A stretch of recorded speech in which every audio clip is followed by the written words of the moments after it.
waxaana taasi ku dhawaaqay maamulaha ciyaaraha Barca Pep Guardiola kaasi oo sheegay isagoo leh waxaan niri laacibiinta dhaqaale darteed uga baxa ama uga taga naadiga inaysan dib ugu soo laabanin Barcelona laakiin xaaladda Neymar gibi ahaanba way ka bedelan tahay midaasi inkastoo ihaano nagu sameeyay laakiin haddii aan rumaysanahay heshiis caawin kara kooxda waa uu soo noqon doonaa 3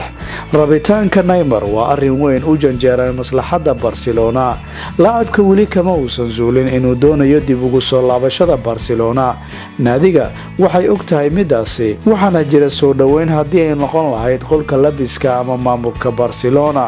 waxay albaabada u furayaan fikradda soo laabashada Neymar waxaana Barcelona u suurtagelinaysaa wanaajinta muuqaalka Neymar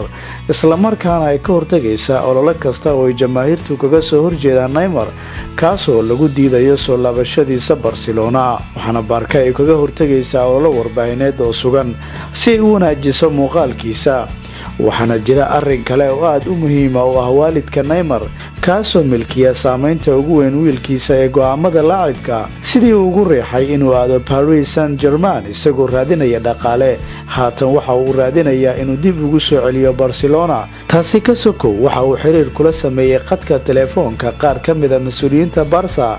waxaana uu soo bandhigay inuu Neymar ku soo laabto Barca iyadoo la fulinayo rabitaankiisa taasoo la macnaha fursadda la wareegista Neymar ee Blaugrana inay tahay mid aad u weyn 4 PSG waxay cabsi xoogan ka qabtaa in heshiiska Neymar ugu noqonayo Barcelona waxaana kaga dalaala inay diiday dalabyo xoogan oo lagu doonayo in laga iibsado qaar ka mid ah xidigaheeda waxaana sidoo kale tigitaanka Neymar ay u aragtaa fashil ku yimaada mashruuca naadiga waxaana suurtagal ah in waxaasoo idilba ay isbedelaan haddii ay rumoobaan wararka warbaahinta ay qorayso waxaana jira heshiis isfaham oo dhigaya naadiga caasimadda Paris inay ogolaanayso inuu laacibka u baxo haddii uu yimaado dalab dhigaya 222 milyan waana qiimihii hore xidigan uu ku yimid halkaasi 5 la soo wareegidda Neymar waa waxa ugu weyn ee sugayo Florentino Perez laakiin waxa uu dagaal adag kala kulmi doonaa maamulka Barca Blaugrana waxay og tahay haddii ay ku guuleysato dib u soo celinta Neymar inay ka xarimayaan cadawgeeda Merengue heshiis weyn oo sabab u noqon lahaa inuu siiyo awood weyn sidoo kale waxa uu xoojinayaa weerarka Blaugrana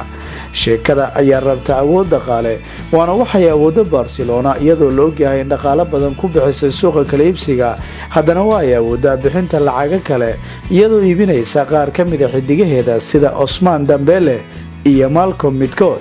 6 ka bixitaanka hooska Messi iyo caleemasaarka abaalmarinta loogu jecel yahay Ballon d'Or waxay ahaayeen kuwii ugu muhiimsanaa ee ku riixay Barcelona inuu ka tago laakiin hal xil ciyaareed iyo bar markii uu joogay naadiga PSG waxa uu ogaaday in xidiga Samba in horyaalka Spain uusan ahayn albaabkii kaga soo gali lahaayeen riyooyinkiisa